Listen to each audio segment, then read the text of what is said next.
사도행전을 나누고 있는데요. 자꾸 우리가 사도행전에서 지금 잊어버리고 있는 게 중간중간에 있기 때문에 오늘 말씀을 전하기 전에 잠깐만 여러분에게 조금 그 상황을 알기 위해서 좀 리마인드를 좀 해주고 싶은 것은 뭐냐면, 지금 사실 이 사도 바울이 우리가 지금 2차 전도 여행을 하는 것에 대해서 지금 지난 몇 주 동안 계속 살펴보지 않았습니까? 근데 2차 선교 여행을 할 때 사도 바울 혼자 간 게 아니고 동행자들이 있었습니다. 누구죠? 신라, 그렇죠. 그 신라도 있었고 또 디모데도 있었죠.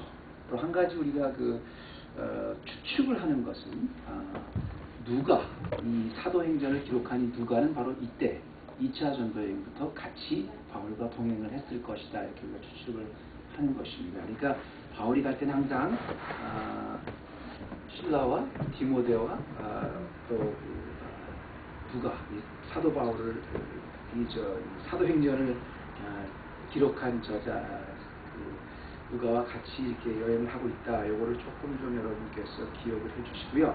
어쨌든 우리가 어디까지 했냐면, 지난 시간에 바울이 이제 빌립보에 가서 빌립보 감옥에 갇히게 됩니다. 근데 감옥에 갇히는데 그 감옥문이 열리면서 단순히 그냥 감옥문이 열리는 것으로 끝나는 것이 아니라 거기 감옥을 지키고 있던 간수가 구원받게 되고, 간수와 그 가족이 구원받게 되고, 간수와 그 온 가족이 빌립보 교회 초대 멤버들이 되죠. 개척 멤버들이 되죠. 그리고 더더구나 이제 더 중요한 것은 그때 바울이 성령님께서 시민권을 사용하게 해주셔서 바울이 떠난 후에 도저히 스스로 계속 서 있을 수 없었던 그 환경이었었던 빌립보 교회를 안전하게 보호해주고, 바울이 떠난 후에도 그것을 이제 프로텍트 해주는 그런 도구로 바울의 시민권을 사용하셨다. 그래서 빌립보 교회가 바울이 떠난 후에도 잘 정착할 수 있게 해주시고 보호해 주셨다라는 사건까지 우리가 지난번에 봤어요. 기억나시죠? 성령님이 얼마나 복음을 이렇게 운반하실 때는 책임져 주시고 그 복음이 잘 성장해서 잘할 수 있도록 보호해 주시는가를 우리가 본 것이 지난주 빌립보 도시인데요. 사건인데요. 이젠 바울이 빌립보를 이제 개척을 해놓고 그곳을 떠나게 됩니다. 떠나게 되는데 이제 어디로 떠나게 되냐면 아주 굉장히 유명한 도시들을 그 이후부터 가게 됩니다. 그 유명한 도시들은 당연히 데살로니가, 또 베레아, 또 한참 밑에 쪽이죠. 요즘에도 아주 유명한 아덴까지 하는데, 우리 지도를 잠깐만 보여주실래요? 다룰 거 아니었습니다. 여러분이 이 지도가 계속 이제 나온다고 말씀드렸는데요. 여기가 이제 아시아에서 이제 빌립보로 넘어왔습니다. 그죠? 빌립보에서 이제 네아폴리 빌립보로 있다가 여기서 감옥에서 열리는 사건을 지나서 빌립보 교회가 완전히 든든하게 개척이 되고 보호가 되고 나서 이 빌립보에서 암포벨리를 지나서 아폴로피아를 지나서 여기 데살로니카까지 가게 됩니다. 이거 바로 이 뒤가 이제 베레아인데요. 이 데살로니카까지 가게 됐는데, 여기는 여러분이 잘 좀 주목해 주시기 바랍니다. 이 데살로니카는 이 마게도니아 지역 전체에서 수도예요. 가장 큰 도시입니다. 마게도니아 지역 전체를 다스리는 그 수도인데, 제가 왜 데살로니카를 여러분에게 잘 기억하고 있으라고 말씀드리냐면요, 이 데살로니카에서 바울이 교회를 이제 설립하고 개척을 하는데요, 굉장히 성공적인 목회를 해요. 굉장히 성공적인 목회. 무슨 말이냐면, 이 데살로니카의 교회 와서 제일 큰 교회에서 교회가 가장 커진 목회를 했다는 게 아니라 가장 확실하게 열매를 맺히게 된다는 거죠. 더더구나 이제 데살로니카는 아주 좋은 교회가 됩니다. 정말로 좋은 교회가 되는데, 그냥 혼자 개인적으로 좋은 교회가, 바울이 개척한 데살로니카 좋은 교회가 된다는 게 아니라 온 이 마게도니아 지방에 소문이 날 만큼 좋은 교회가 돼요. 또 불과 바울이 3주밖에는 못 있었는데도 불구하고 3주 동안 있으면서 개척한 교회가 온 이 마게도니아 지방, 유럽 지방이 아주 소문이 날 만큼 좋은 교회가 되는데, 이 지도 바로 위에요. 하나님 말씀 여기 보면 아니 위죠. 그렇죠? 예, 예. 거기 보면 이제 이게 데살로니가 제가 그래서 오늘은 데살로니가 이게 1장 8절하고 9절인데요. 제가 다시 한 번만 좀 읽어볼게요. 주의 말씀이 너희에게로 마게도니아와 아가야에만 들릴 뿐 아니라 하나님을 향하는 너희의 믿음의 소문이 각처에 퍼졌다 그랬어요. 그러니까 데살로니가 교회의 믿음이 각처에 퍼져가지고요. 우리는 아무 말도 할 것이 없노라.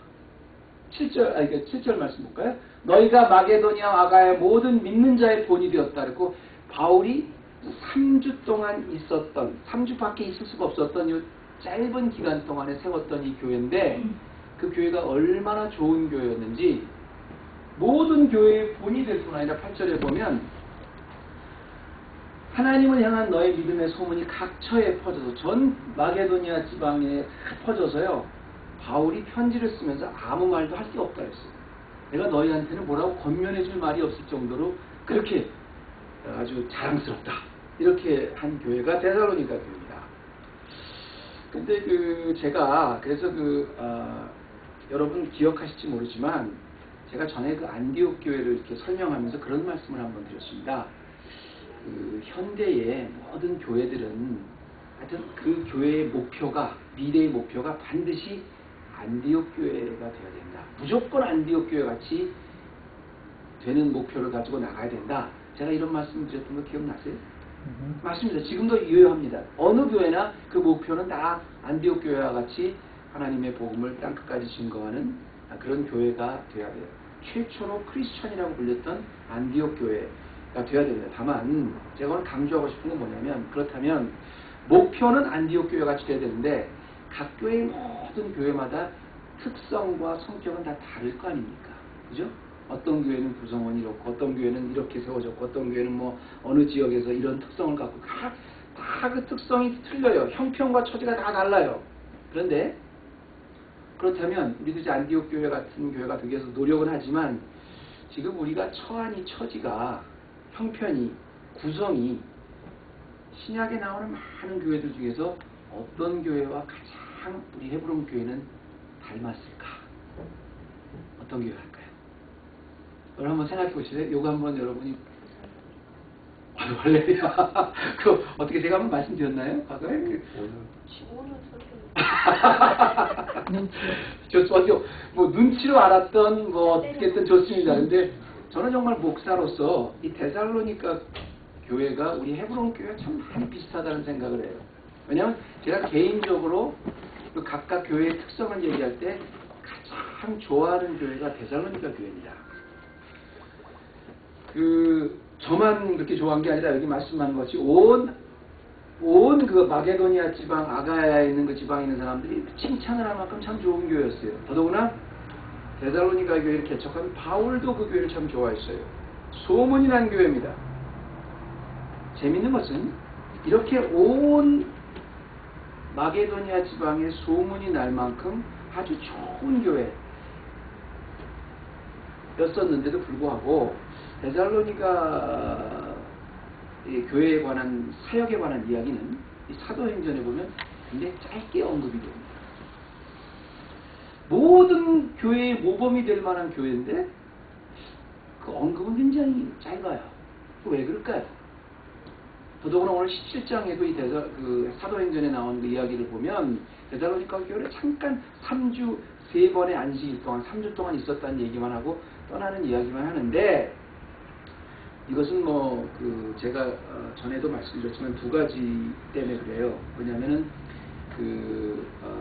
원래 이제 사도행전의 목적 자체가 성령님이 어떻게 복음을 예루살렘에서 사마리아로 또 유대로 땅끝까지 이르러서 땅끝이라고 하는 그 로마까지 옮겨가셨는가를 길을 추적하는 이야기이기 때문에 굉장히 좋은 교회지만 이 교회에서 어떤 사역이 있었고 어떻게 구성이 되고 이런 거에 대해서 자세히 설명을 안 합니다. 왜냐하면 사도행전은 원래 이게 중요하지 않다는 것이 아니라, 되다보니까 사역이 굉장히 중요하지만 원래 사도행전의 목적은 성령님이 복음을 움직여서 어떤 방향으로 어떤 길로 해서 로마까지 복음을 옮겨 놓으셨는가를 주로 다루는 책이기 때문에 안 한 거고요.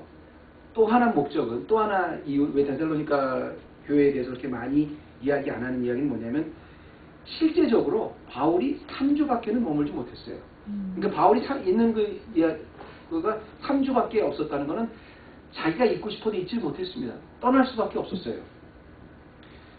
그게 굉장히 짧은 기간이었었기 때문에 이 데살로니가 교회는 그렇게 좋은 교회인과도 불구하고 사도행전에서는 그렇게 많이 나오질 않습니다. 그래서 제가 오늘은 특별히 이 데살로니가 교회에 관한 이야기를 안 할 수도 없기 때문에 제가 사도행전과 더불어 데살로니가서, 바울이 쓴 데살로니가서도 함께 같이 보면서 이 교회에 어떻게 그렇게 좋은 교회가 됐는가 좀 나누고 싶어요.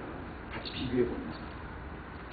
3주밖에 목회를 하지 않았는데 어떻게 이렇게 좋은 교회가 됐을까요? 우리 제목 부분 좀 잠깐만 봐주실래요? 밑에. 오늘 설교 제목이 오늘 설교 제목. 예. 설교 제목이 짧은 만남 긴 여운입니다. 제가 이걸 뭐라고 이렇게 이 설교 제목을 붙일까 그러다가 그냥 brief meeting yet a long aftertaste 그냥 그렇게 얘기를 했어요. 왜냐하면 바울과 데살로니가 교회가 만난 건 3주밖에 되지 않아요. 그런데 떠나고 나서도 바울에게는 굉장히 긴 임프레션이 있었던 교회고 아주 많은 사람에게 여운을 남기고 감동을 남겼던 교회가 데살로니가 교회예요. 꼭 우리 헤브론 교회 같지 않습니까? 그래서 제가 데살로니가 교회 모두에게 칭찬을 받는 우리 데살로니가 교회에 어떻게 해서 바울이 3주밖에 없었는데 이렇게 칭찬받는 좋은 교회가 됐을까를 할 때 여러분 잘 오늘 들으시기 바랍니다. 오늘 아주 굉장히 여러분과 좀 인간적인 제가 얘기를 좀 하고 싶어서 그래요. 솔직하게 제가 오늘 성경에 나오는 거 다 나누고 싶은데요. 몇 가지만 제가 나누는 첫째는 뭐냐면 데살로니가 교회는 무엇보다 잘 들으세요. 교인들의 인격적 수준이 있었던 교회예요. 굉장히 오해하면 안 됩니다, 여러분. 교인들이 아주 믿음이 좋고 신앙 이런 게 아니라 교인들의 personality, 인격, dignity, 이 인격의 수준이 다른 데와는 틀렸어요. 그러니까 교회가 어떻게 세우고 어떻게 방향을 나가고 어떤 식으로 부흥되어 떠나서 사람 한 사람 한 사람의 그 질 자체가 다른 교회하고는 틀렸어요. 굉장히 놀라운 말이죠. 여러분 이렇게 말씀드리면 이렇게 오해하시는 분도 있을 겁니다. 그 personal character, 이게 틀렸던 교회인데요. 목사로서 어떻게 저런 말을 할 수 있을까? 아니 그러면 어떤 다른 교회는 그러면 사람들이 질이 별로 안 좋은 사람들이 있는 교회라는 거예요? 여러분 그렇게 생각할 수도 있을 겁니다. 그런데요, 제가 데살로니가 교회는 개척될 때부터 아주 사람들이 질이 좋았다 이렇게 말하는 건 뭐냐면, 이제 제가 조심스러우면서도 이런 말씀을 드릴 수 있는 건 뭐냐면, 우리 교회는 제목 설교를 하지 않습니다. 그래서 타픽을 정해놓고 이렇게 설교를 하는 게 아니라 성경을 정해놓고 쭉 순서대로 이렇게 강해 설교를 하기 때문에 어떤 부분이 딱 나오면 피해가지 않아도 돼요.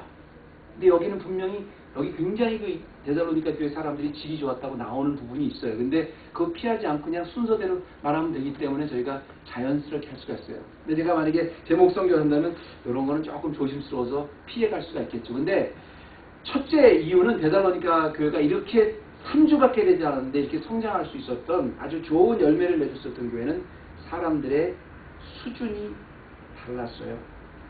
참 질이 좋은 교회였어요. 우리 헤브론 교회가 그런 것 같아요.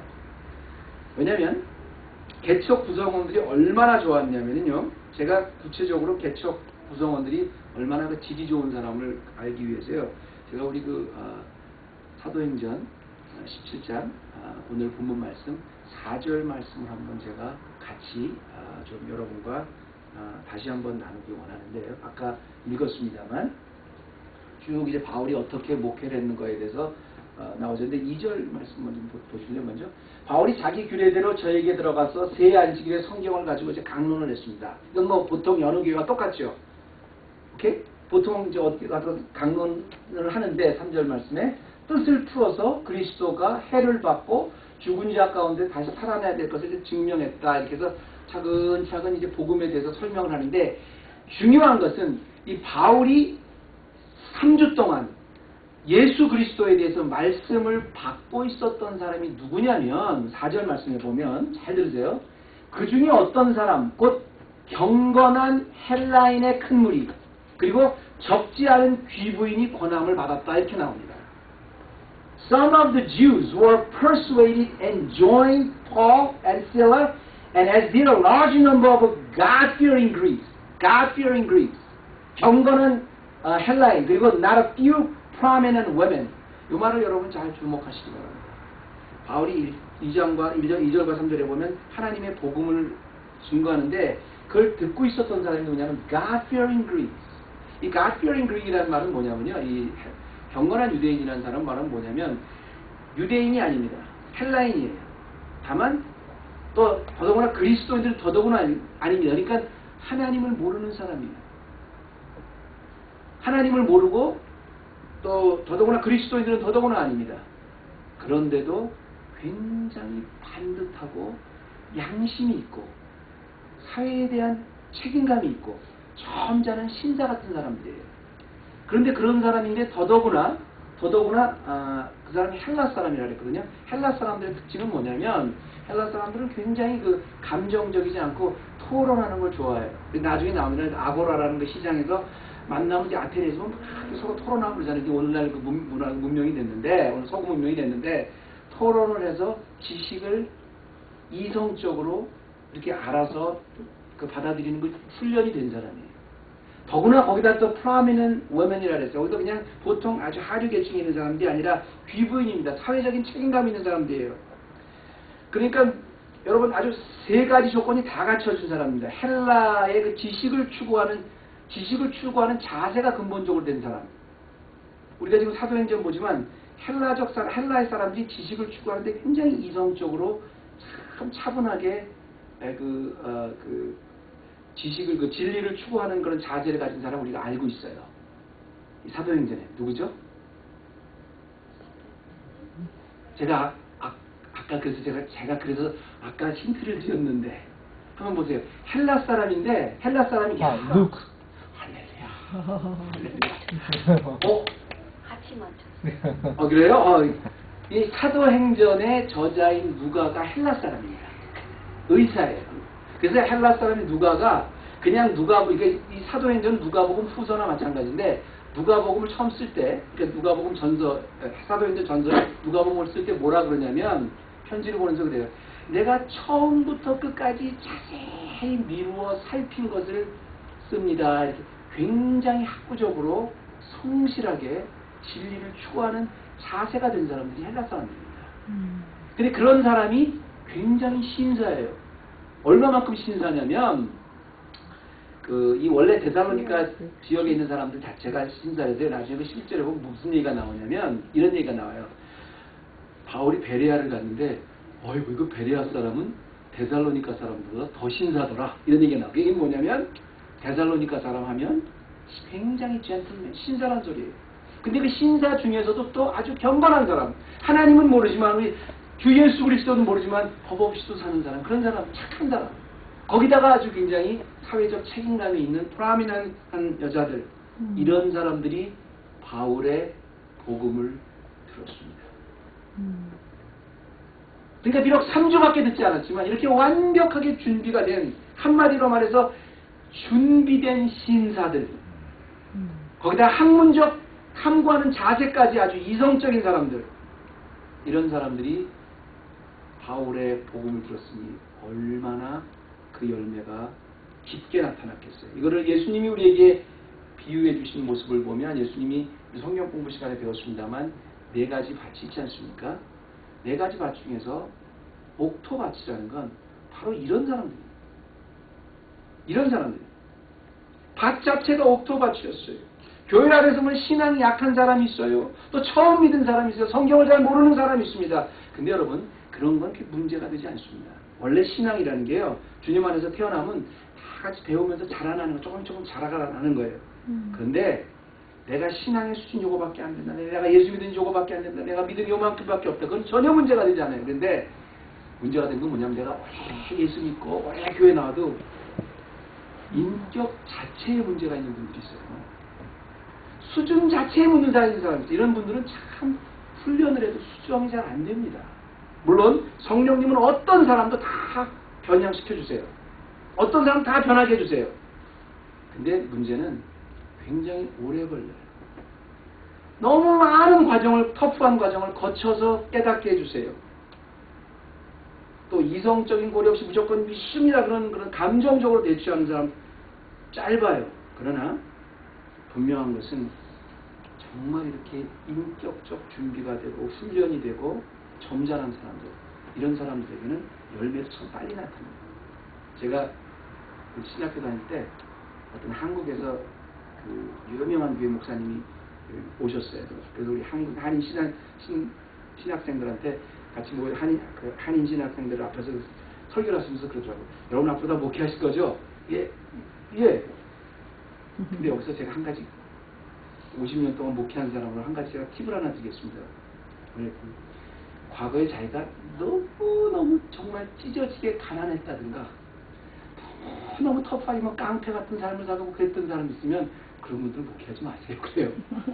그래서 저는 그때 그 말이 이해가 안 됐어요. 아니 오히려 그런 사람들이 변화받는다는 게 얼마나 위대한 일입니까? 얼마나 그런 사람들이 예수님 살아계신데 근데 왜 그러냐면 가만히 생각하니까 그렇게 너무 터프한 그런 삶을 살았던 사람들, 이거 굉장히 조심스러운 말이지만 리더가 되고 교회가 되고 너무너무 가난하게 막 그랬던 사람을 하게 되면 그 맺힌 한을 풀게 됩니다. 그래요. 제가 그런 생각을 했어요. 그리고 그런 분도 목회 잘하지만 그 목회자가 돼서 이끌어 나갈 때 굉장히 오랜 세월이 걸립니다. 하나님이 그걸 다 만드실 때는 자기가 고생을 너무 많이 해요. 그런 말씀을 하셨어요. 이거 보니까 어느 정도 이해가 됐는데 정말 여러분들이 계시다는 게 아니라 제가 우리 목사로서 한 분 한 분 이렇게 정말 한 분 한 분 볼 때마다 여러분들 참 질이 좋으신 분들이에요. 이거 본인들 보죠. 교만하라는 거 아닙니다. 데니얼 보고 교만하라는 게 아니고 수잔 선생님 보고 교만하라는 게 아니고 우리 홍성호 보고 교만하라는 게 아니라 우리 김민수 선생님 보고 교만하라는 그런 뜻이 아니라 하나님께서 우리에게 너무너무 신사적이고 좋은 질이 좋은 믿음의 친구들 안에 교회를 하게 하셨구나. 이거 포텐셜을 깨닫게 하고 감사하는 겁니다. 이건 어떤 것보다 우리 제임스 집사님이나 우리 헤로드 집사님이나 제임 집사님 누구나 가만히 한 사람 보면 우리 제임 집사님 보면 야 진짜 이렇게 하나님이 데살로니가 교회 같은 교인들과 같이 말씀을 듣게 하시구나. 그게요 다른 어떤 것보다 큰 에셋입니다. 그 감사합니다. 두 번째는 데살로니가 교회는 굉장히 믿음의 의리가 있는 교회였습니다. 처음과 끝이 똑같은 교회였어요. 근데 보통 여러분 그렇게 신사적이고 점잖하고 그 마음이 여리고 아주 착한 사람들의 특징이 뭐예요? 독하지를 못해. 그죠? 그래서 이렇게 조금 상황이 바뀌면 금방 마음이 이렇게 흔들려. 마음이 여리니까. 그런데 데살로니가 교회는 그렇게 신사한데도 불구하고 처음과 끝이 똑같은 교회였어요. 지금 상황이나 변한 상황 때문에 그때 마음이 그런 변하는 게 아니라 정말로 환경과 처지에 상관없이 의리가 있는 사람이었어요. 한마디로 말하면 환경이 아주 안 좋을 때나 환경이 아주 좋을 때나 똑같았어요. 그러니까 처음과 끝이 똑같다 그러면 또 어떤 사람은 뭐 처음과 끝이 똑같은 교회는 발전이 없다는 거야. 뭐 또 이런 얘기 하는 게 아니라 정말로 초기에 그 초심과 아주 처음에 받았던 초심이 바뀌지 않았다는 건데요. 우리 4절 말씀 다시 한번 보십시다. 그러니 어떤 사람 곧 경건한 헬라인과 큰 무리와 적지 않은 귀부인도 권함을 받고 바울과 시라를 쫓았다. 이렇게 좋은 사람들이 말씀을 들었다. 다 끝나자마자 누가가 글을 쓰는데 잉크가 채 마르기도 전에 5절 말씀에 보면 그러나 유대인들은 시기하여 지금까지 계속 그렇게 시기해서 가는 곳곳마다 목회를 못하게 하고 바울을 방해하고 복음을 했는데 이제 빌립보를 넘어서 데살로니가 이렇게 신사적인 교회까지 와서 했으면 좀 놔둬야 되잖아요. 거기서 열매가 맺히고 교회가 잘 되는 거 보니까 유대인들이 또 시기해서 어떤 괴악한 사람을 데리고 때를 지어 소동을 일으킵니다. 이런 거 보면요. 4절과 5절에 보면 그 유대인들 있지 않습니까? 그 제일 사실 뭐 로마보다 유대인들한테 기독교인이 더 핍박을 받았는데 데살로니가 교회는 굉장히 질이 좋은 사람이었다면 유대인들은 학교만 해서 믿음과 상관없이 내가 보기에 좀 질이 안 좋았던 것 같아요. 어떻게 끝나자마자 그 신사적인 도시에서 그렇게 복음이 되려니까 얼마나 막 난리를 쳤는지 소동을 일으켜서요. 때를 지어서 막 소동을 지어서 바울을 죽이려고 해서 바울이 도망갑니다. 그래서 피신을 해요. 근데 여러분 거기서 재밌는 일이 나옵니다. 자 보세요. 그리고 때를 지어 성을 소동케 하여 야손의 집에 달려들어 저희를 백성에게 끌어내려고 찾았다 이랬는데 여기 Jason's house. 그죠? But the Jews were jealous, so they rounded up some bad characters from the marketplace, formed a mob, and started riot in the city. They rushed to Jason's house. 이 제이슨이라는 이름을 여러분 좀 잘 기억하시기 바랍니다. 그 다음에 5절에 보면 발견치 못함에 야손과 및 형제들을 끌고 읍장에 가서 소리질러 가로되 천하를 어지럽게 하던 이 사람들이 여기도 이렇다 이렇게 얘기하는데 이 야손이라는 사람이요. 그 제이슨, JASON이죠. 이거 저는 이게 혹시 자녀들 중에서 제이슨이라는 이름이 지금 잘 나오진 않지만 굉장히 유명한 사람인데 여기만 나오는데 이 야손이라는 뜻은 이제 여호수아라는 뜻이에요. 그 헬라어 번역인데, 그러니까 예수라는 소리가 예수라는 그 이름이 그때 굉장히 흔한 이름이었거든요. 예수의 그 헬라어식 그 번역입니다. 제이슨, JASON, 제이슨인데 제가 그 친한 그 친구 목사님이 그 LA에서 뭐 하다가 이제 그 웨스트민스터로 이렇게 오실 때 동부로 가실 때 한국 이사팀 센터에다가 그 부탁을 했대요. 레지스트를 했나 보죠. 그 다음 날 이제 확인하려고 전화가 왔는데 제가 맨 처음에 아니라고 그랬대. 왜냐하면 한국 이사팀 센터라고 자기가 제이슨 킴이라고 딱 써더니 그걸 보더니 전화 와가지고 거기 김자선 식대기죠. 김자선 식대기죠. 그래가지고 아닌데요. 맨 처음에 그랬대요. 근데 알고 보니까 그 제이슨입니다. 그 제이슨 킴인데 그 야손, 이 야손이요. 예수라는 이름인데 여러분 왜 중요하냐면 빌립보에 바울이 갔을 때 바울과 그 일행들을 환영해서 그 집을 열어줬던 사람이 누구죠? 루디아죠. 루디아의 집에 들어가서 예배를 드리고 그게 루디아의 집이 나중에 빌립보 교회가 되지 않았습니까? 데살로니가 교회에 와서는 그 바울과 그 일행들의 문을 열어주고 자기네 집에 있게 한 사람이 누군지 아세요? 야손입니다. 제이슨, 김자손 씨입니다. 그런데 이 제이슨이 말입니다. 얼마나 의리가 있는 사람이냐면 바울이 왔을 때 그냥 있을 뻔해. 우리 7절 한번 말씀해주세요. 야손이 드렸어. 이 사람들이 가이사의 명을 거역하여 말하되 다른 임금 곧 예수라는 이가 있다 하였다는데 여기는 야손이 드렸도다. And Jason has welcomed them이라고 나오는데 원래는 이 말이 집에 그냥 단지 하나만 그냥 이렇게 드려서 이렇게 환영했다는 것이 아니라 집에 바울과 일행들을 계속 머물게 했다는 그런 뜻이거든요. 그러니까 바울을 못 찾으니까 이 제이슨을 야손을 끌고 나온 겁니다. 그러니까 그래가지고 이 사람이 처음부터 바울을 환영해서 자기 집에 머물게 하고 같이 했다 해가지고 바울은 피난을 갔지만 야손은 바울 대신 감옥에 들어갑니다. 그리고 나중에는 억지로 그 마음도 있지 않습니까? 9절에 보면 이제 요즘 말은 보석금을 내고 이제 풀려나게 돼요. 근데 보석금을 내고 풀려났을 뿐 아니라 나중에 이 바울 대신 얼마나 고통을 받으면 바울이 여기에 3주밖에 못 있었지만 너무 데살로니가 교회를 사랑해서 나중에 데살로니가 전서에 보면 2장 18절에 보면 그렇게 다시 한번 방문하고 싶어요. 데살로니가요. 너무너무 좋은 교회니까 가고 싶어 하는데 사탄이 우리를 막았다. 그 말이 뭐냐면 나는 가고 싶은데 내가 가게 되면 야손이 피해를 볼까봐 그때까지 계속 바울 때문에 고통을 받아요. 그런데도 마음을 변치 않는 거예요. 그런데도 의심을 막 그렇게 상황이 바뀌었는데도 그런데도 불구하고 의리를 지키는 거예요.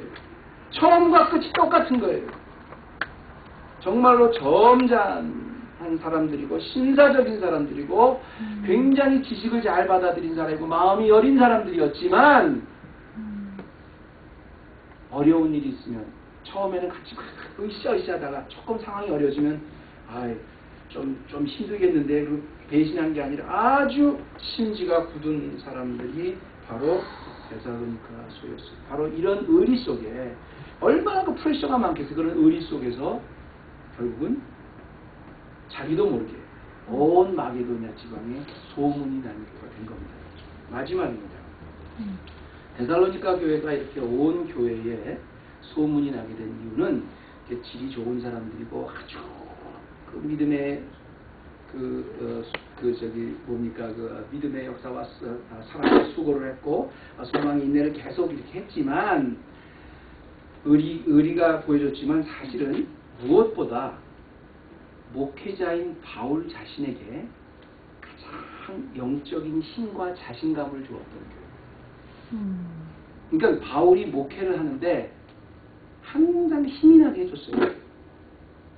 그러니까 꼭 데살로니카뿐 아니라 바울이 어디 가서 하더라도 이 데살로니카만 생각하면 다시 바울이 일어났어요. 제 말이 아닙니다. 어디 가서 다른 새로운 목회를 하고 복음을 증거한다가도 야 이거 어떻게 좀 힘 빠질 때가 있잖아요 목회자가. 근데 데살로니카 교회를 생각하면 다시 힘을 받았어요. 우리 데살로니카서를 한번 볼까요? 이제 1절 보면 잠깐만요. 1절 지나고 2절 우리가 너희 무리를 인하여 항상 하나님께 감사하고 기도할 때 너희를 말하는 We always thank God for all of you, mentioning you in our prayers. 데살로니카 교회를 생각하기만 하고 그렇게 가고 싶은데 가기만 하면 항상 감사한 거예요. 여러분 이 말씀을 좀 잘 듣기 위해서 제가 이해하기 위해서 이렇게 말씀드릴게요. 제가 오늘의 말씀의 제목이 짧은 만남, 긴 여운인데 데살로니가에서는 비록 3조밖에 없었어요. 아주 짧은 만남이었어요. 그런데 갈 때마다 데살로니가 교회를 생각하면 항상 감사가 나고 힘이 났어요. 근데 그 이유는 왜 그러냐면 참 너무 자랑스럽고 감사하기 때문에 그 열매를 보고. 그러니까 목회자가 힘이 나서 목회를 할 수 있던 거예요. 힘이 나다가도 힘을 쭉 빠지게 하는 그런 교회가 아니라 힘이 쭉 빠졌다가도 데살로니가 교회만 생각하면 힘이 나. 항상 감사하게 돼. 여러분 우리가 제일 사랑하는 날로 갈까 우리 같이 찬양을 들었습니다만 우리가 예를 들어서 자녀들 뭐 하나가 됐든 둘이 됐든 셋이 됐든 자녀들은 우리가 제일 그래도 우리가 사랑하잖아요. 객관적으로 제일 사랑하는 게 우리 자녀들이잖아요. 근데 자녀들이 형편과 처지가 다 똑같진 않지만 부모님이 자녀들이 이렇게 형편과 처지가 똑같지 않다고 해서 차별하진 않지 않습니까? 다만 기도를 하거나 그 사람들을 위해서 기도해 주거나 그 자녀들을 위해서 생각할 때고 감정은 다 틀려요. 어떤 자녀는 생각만 하면 기도가 안 나올 수가 없어. 하나님 좀 살려주세요. 좀 붙들어 주세요. 어떤 자녀는 보면 참 마음이 아파요. 하나님 좀 어떻게 좀 살게 해주세요. 걱정이 돼요. 그러나 어떤 자녀는 어떻게 돼요? 기도만 하면 감사가 나요. 너무 자랑스러워요. 하나님 감사합니다. 그런 자녀가 있지 않습니까? 똑같이 사랑은 하지만 바울에게 똑같이 사랑은 하지만 그 교인 한 사람 한 사람 중에서 데살로니가 교회만 생각나면 그냥 힘이 나는 겁니다. 그런데 그래서 너무너무 가고 싶다 그래요. 근데 가지를 결국은 못합니다. 방문을 못하는데 그래서 1절에 보면 바울과 실로아노 이거 실라입니다. 바울과 실로와 디모데 하나님 아버지와 주 예수 그리스도와 있는 데살로니가인의 교회에 편지하노니. 그러니까 자기가 쓴 것도 아니라 지금 같이 동역자들 갈 수는 없지만 우리 아까 제목인데 잠깐만 같이 해. 이제 자기가 가고 싶은데 가지는 못해요. 가면 혹시 야손이 그것 때문에 자기 때문에 혹시 또 피해를 볼까봐 너무너무 가고 싶은데 가지는 못해요. 그래서 할 수 없이 바울이 어떻게 하겠어요? 자기뿐 아니라 디모데 같이 목회했던 실라 같이 마음을 묶어서 마치 내가 지금 직접 가지는 못하지만 내가 글로 너희들에게 이 감사와 그리고 너희들 지금 종말의 문제를 갖고 문제가 있다고 그러는데 그 사람들에게 권면하는 말로 내가 같은 마음을 해서 마치 같이 팀 목회를 하는 것처럼 내가 글을 써서 너에게 보낸다 하고 쓴 게 데살로니가 전서입니다. 데살로니가 후서입니다. 근데 이 데살로니가 전서가 바울이 모든 교회에게 보냈던 모든 서신 중에서 가장 먼저 쓴 책입니다. 너무너무 사랑하는데 가고 싶지는 않아. 너무너무 감사한데 갈 수는 없어. 그러니까 할 수 없이 글을 쓰기 시작하는데 그게 데살로니가고요. 바로 이 데살로니가가 모든 바울의 서신뿐 아니라 복음서를 마태복음, 마가 모든 복음서를 통해서 신약 성경에 가장 먼저 쓰여진 글이 데살로니가서예요. 얼마나 가는 데마다 정말 그 힘이 되고 감사하면 성령의 감동을 받아서 모든 교회에 보내기 전에 데살로니가 교회에 글을 보내기 시작하고 이것이 계기가 돼서 바울은 이제 자기가 개척한 교회라 나중에 글을 많이 보내게 되지요. 모두에도 말씀드렸지만 말씀을 마치면서는 목사로서 반만 생각해도요. 우리 헤브론 교회를 이렇게 돌아보면 정말 데살로니가 같은 교회다 그런 생각이 들어요. 무엇보다 성도님들이 참 신사고 진득하고 비록 역사는 길지 않은데 무엇보다 제가 보면 이게 말씀을 강의하고 또 성경 공부를 하면 그걸 받아들이는 능력이 그래서 열매를 맺어서 변하는 능력이 놀랄 만큼 데살로니가 교회만큼 아주 놀라운 교회입니다. 여러분 제가 이런 말씀을 드린 건 여러분에게 뭐 좀 교만하라 그런 게 아니라요.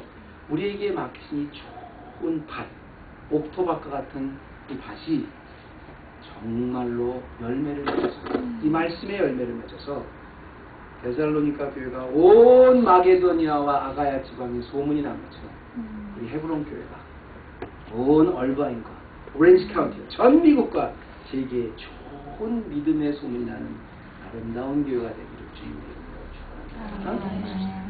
하나님 참 감사합니다. 오늘도 우리가 데살로니가 교회 이 아름다운 좋은 교회를 보면서 우리의 모습을 또 볼 수 있게 해주시는 게 감사합니다. 하나님 우리가 가진 것 이미 우리에게 주신 것이 너무너무 귀하고 아름다운데 우리의 이 귀한 밭을 정말로 그냥 썩히는 것이 아니라 하나님의 말씀을 받아서 정말 좋은 사람, 주님 원하는 사람, 그리스도가 기뻐하는 사람으로 매일매일 변형시키는 그를 닮아가는 헤브론 교회의 되게 하시고 주시옵소서. 예수님의 이름으로 기도드립니다.